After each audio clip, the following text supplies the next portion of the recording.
Hello viewers, I am Digambar Singh and I welcome you to my YouTube channel. आज मैं verb का एक और टाइप पढ़ाने जा रहा हूँ। इसकी a verb combined with an adverb और प्रीपोजिशन और sometimes both to give a new meaning. इसका अर्थ ये हुआ कि एक ऐसी क्रिया जो कि कंबाइंड होती है, जो कि बनी होती है, या तो उसमें एडवर्ब लगता है। एडवर्ब जुड़ के मतलब किसी वर्ब की बेस फॉर्म में एडवर्ब जुड़ता है तो फ्रेजल वर्ब बनता है, या प्रीपोजिशन जुड़कर एक फ्रेजल वर्ब बनाया जाता है, या कभी कभी क्या होता है कि दोनों को ऐड करके हम किसी वर्ब की बेस फॉर्म, मैंने बेस फॉर्म आपको बताई है इस प्रीवियस वीडियोस में, आपने नहीं देखी है तो आप देखिएगा। बेस फॉर्म जैसे गो है तो गो वेंट गॉन, तो go is the base form of verb go. तो उसमें हम कुछ कभी क्या करते हैं, एडवर्ब जोड़ते हैं, कभी हम प्रीपोजिशन जोड़ते हैं, या कभी ऐसा भी होता है कि दोनों को जोड़ा जाता है और वे फ्रेजल वर्ब कहलाती हैं। जैसे आपने सुना होगा call up, call in, look up, look into, look about, look forward. इस तरह के बहुत सारी फ्रेजल वर्ब्स हमारे पास हैं जो बेस फॉर्म प्लस या तो उसमें एडवर्ब होगा या प्रीपोजिशन होगा, या कभी कभी ये दोनों जुड़ के एक फ्रेजल वर्ब का निर्माण करते हैं। तो आशा करता हूँ आप समझ गए होंगे। यहाँ पे मैंने कुछ एग्जाम्पल लिखे हुए हैं आपको, ताकि अच्छी तरह से समझ में आ जाए। पहला है the battery has run down. अब यहां देखिएगा, रन डाउन मीन्स होता है स्टॉप वर्किंग, काम करना बंद कर देना। तो यहां पे रन डाउन जो है ना, रन है बेस फॉर्म, ये है मेन वर्ब और उसकी बेस फॉर्म है बेस फॉर्म बीएफ, या हम इसको कह सकते हैं present simple, simple present form है ना, जो किसी भी वर्ब की क्या होती है, पहली फॉर्म होती है, पहली अवस्था होती है। तो देखो रन है और रन के साथ डाउन जुड़ा हुआ है, और डाउन क्या है, एडवर्ब है। तो रन मीन्स दौड़ना होता है। अब रन के साथ डाउन, जैसे हमने रन के साथ डाउन जोड़ा, वो रन डाउन एक फ्रेजल वर्ब बन गई और उसका अर्थ बिल्कुल अलग होगा। यहां लिखा भी है to give a new meaning, ये एक नई मीनिंग को प्रदान करती है। तो रन डाउन मीन्स होता है स्टॉप वर्किंग, काम करना बंद कर देना। तो इसका क्या हुआ, the battery has run down, battery ने काम करना बंद कर दिया है। अगर हम खाली रन करेंगे तो रन मीन्स होता है दौड़ना, लेकिन डाउन ये क्या है, इसमें डाउन जो है वो है आपका एडवर्ब, एडवर्ब, ये एडवर्ब है और ये है बेस फॉर्म। तो बेस फॉर्म में पहले वाक्य हमने देखा, बेस फॉर्म में एडवर्ब जुड़ के ये एक फ्रेजल वर्ब बना और फ्रेजल वर्ब है रन डाउन। दूसरा वाक्य देखते हैं हम, the burglars broke into the house yesterday. जो बर्गलर्स होते हैं ना, बर्गलर्स मीन्स होते हैं एक ऐसे चोर जो जबरदस्ती से किसी के घर में घुसते हैं, चोरी करने के इरादे से, उन्हें हम कहते हैं बर्गलर्स। तो क्या होता है, the burglars broke into, break into का सेकंड फॉर्म है ब्रोक इनटू, घुसे, द हाउस घर में, यस्टरडे कल, तो सेंध मार, तो सेंध मार कल घर में घुसे। तो दरअसल ये ब्रोक है, ब्रेक का सेकंड फॉर्म है, और ये बेस फॉर्म यानी ये सेकंड फॉर्म में इनटू जुड़ा है। अब इनटू क्या है, इनटू है प्रीपोजिशन, इनटू क्या है, प्रीपोजिशन। चूंकि ये जो वाक्य है ये पास्ट इंडेफिनिट टेंस का वाक्य है, इसलिए ब्रेक का यहां पे ब्रोक आया है। तो ब्रेक इनटू मीन्स होता है कहीं अनधिकृत होकर, जबरदस्ती कहीं घुसना, चोरी करने के इरादे से।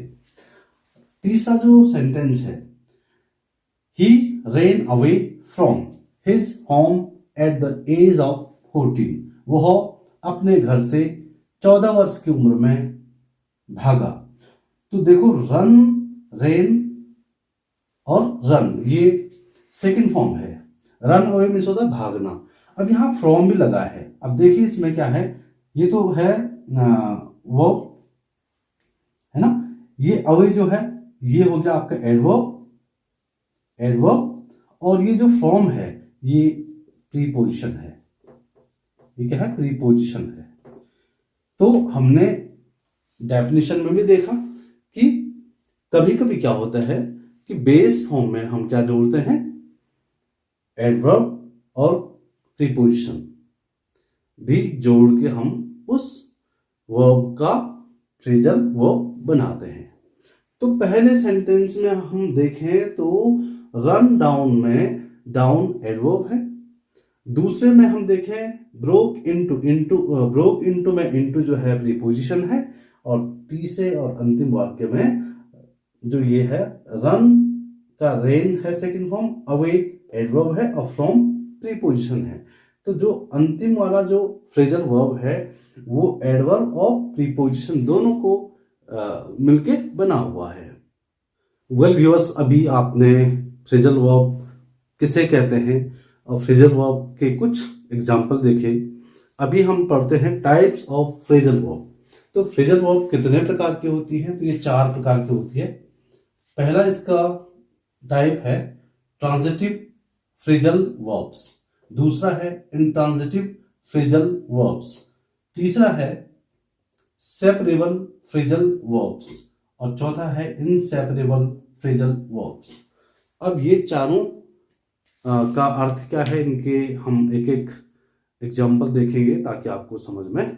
व्यूअर्स, अभी मैंने आपको बताया कि टाइप्स ऑफ फ्रेजल वर्ब कितनी होती हैं। तो पहला जो उसका टाइप है वो है ट्रांजिटिव फ्रेजल वर्ब। आपको पता है कि ट्रांजिटिव वर्ब कौन सी वर्ब होती है, आपको पता है कि उसमें क्या होता है, ऑब्जेक्ट होता है। यानी जो वर्ब होती है वर्ब के साथ उसका ऑब्जेक्ट होता है। जैसे आई किल्ड अ स्नेक, मैंने एक सांप मारा, तो यहाँ पे अ स्नेक जो है वो ऑब्जेक्ट है। तो यहाँ पे कुछ ऐसी वर्ब होंगी, ऐसी फ्रेजल वर्ब होंगी जो ट्रांजिटिव होंगी जिसमें ऑब्जेक्ट होगा। भले इस ट्रांजिटिव वर्ब के पहले और बाद में ऑब्जेक्ट का प्रयोग किया जाता है। देखिए, द ओल्ड बिल्डिंग लुक्स एयरफुल, जो पुरानी बिल्डिंग है, पुराना जो भवन है वो भयानक दिखता है। They should knock it down, उन्हें इसे गिरा देना चाहिए। शुड मीन्स चाहिए। तो यहां देखिएगा, knock it down, knock down means होता है गिराना, नॉक डाउन मीन्स गिराना। अब यहाँ पे जो इट है, ये इट आया है बिल्डिंग के लिए, यानी इट क्या है, यहाँ पे ऑब्जेक्ट है। और नॉक डाउन जो है, नॉक डाउन मीन्स होता है गिराना। तो नॉक और उसके साथ डाउन, ये डाउन जो है वो एडवर्ब है, तो ये फ्रेजल वर्ब का काम करता है। तो आशा करता हूं आप समझ गए होंगे कि ट्रांजिटिव वर्ब क्या होती है, ट्रांजिटिव फ्रेजल वर्ब क्या होती है, इसमें ऑब्जेक्ट होता है। व्यूअर्स, हमने ट्रांजिटिव फ्रेजल वर्ब को देखा, अभी हम इंट्रांजिटिव फ्रेजल वर्ब को देखते हैं। एग्जाम्पल के थ्रू हम इसको समझते हैं। Sohan and Mohan fought yesterday, Sohan और मोहन कल लड़े, बट लेकिन they have made up now, वे अब समझौता कर चुके हैं। मेड अप मीन्स होता है रिकंसाइल करना, रिकंसाइल, समझौता कर देना, सुलह करना। तो सोहन और मोहन कल लड़े, लेकिन अब उन्होंने समझौता कर दिया है। तो यहां देखिएगा, मेड जो है वो मेक का सेकंड और थर्ड फॉर्म है, और इसमें अप आया है, यूपी अप, जो कि क्या है, एडवर्ब है। इन दोनों को मिला के मेड मीन्स होता है बनाया, मेक मीन्स बनाना, मेड मीन्स बनाया। लेकिन जैसे ही इसमें अप जुड़ा तो इसका अर्थ ही चेंज हो गया। इसका अर्थ क्या हो गया, रिकंसाइल करना, सुलह करना, समझौता करना। व्यूअर्स, हम जो फ्रेजल वर्ब पढ़ रहे हैं उसमें तीसरा जो सब टाइप है वो है separable phrasal verb. Separable means होता है ऐसी क्रियाएं, ऐसी फ्रेजल वर्ब जिनको हम सेपरेट कर सकते हैं, अलग अलग कर सकते हैं।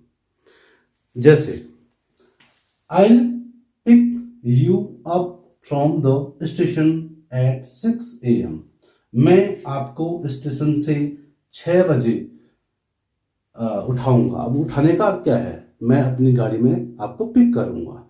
तो यहां देखिएगा, आई पिक यू अप। अब यहां पिक अप को पिक और अप, इसके बीच में एक शब्द आया है यू, जो कि क्या है, प्रोनाउन है। ये क्या है, प्रोनाउन। तो हम इस प्रोनाउन की मदद से इन दो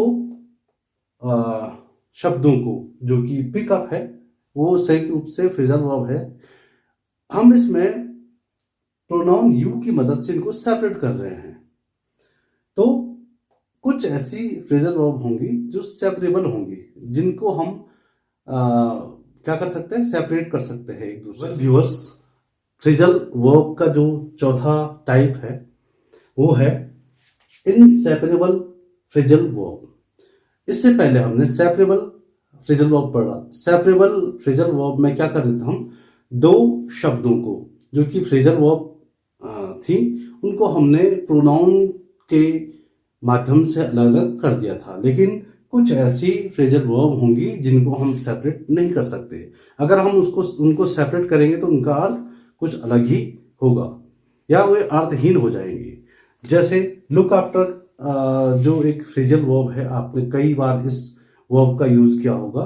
तो लुक मीन्स देखना, आफ्टर मीन्स बाद में। लेकिन लुक आफ्टर मीन्स बाद में देखना नहीं है, लुक आफ्टर मीन्स देखभाल करना। तो देखिएगा, ये हमेशा एक साथ ही आएंगी। ऐसा नहीं कि हम लुक के बीच में हम किसी प्रोनाउन को डाल दें। तो यहां पे देखिएगा, I can't go out tonight. आज रात मैं बाहर नहीं जा सकता हूं, बिकॉज, क्योंकि I am looking after my sisters children, क्योंकि मैं अपने बहन के बच्चों की देखभाल कर रहा हूं। तो देखिए, लुक का V4 है लुकिंग, लुक आफ्टर मीन्स होता है देखभाल करना। तो यहां पे देखिए, इसके बीच में कोई भी शब्द नहीं आया है, इनको हमने सेपरेट नहीं किया है। तो वे फ्रेजल वर्ब्स जिनको सेपरेट नहीं किया जा सकता है उन्हें हम इनसेपरेबल फ्रेजल वर्ब कहते हैं। वेल व्यूअर्स, मुझे लगता है कि मैंने आपको फ्रेजल वर्ब अच्छी तरह से समझा दिया होगा। अगर आपके मन में अभी भी किसी प्रकार की कोई क्वेरी है तो आप मुझे कमेंट बॉक्स में कमेंट के थ्रू क्वेश्चन पूछिएगा। मैं इसी पे एक और नई वीडियो बना के आपके जो डाउट हैं उनको मैं क्लियर करने की कोशिश करूंगा।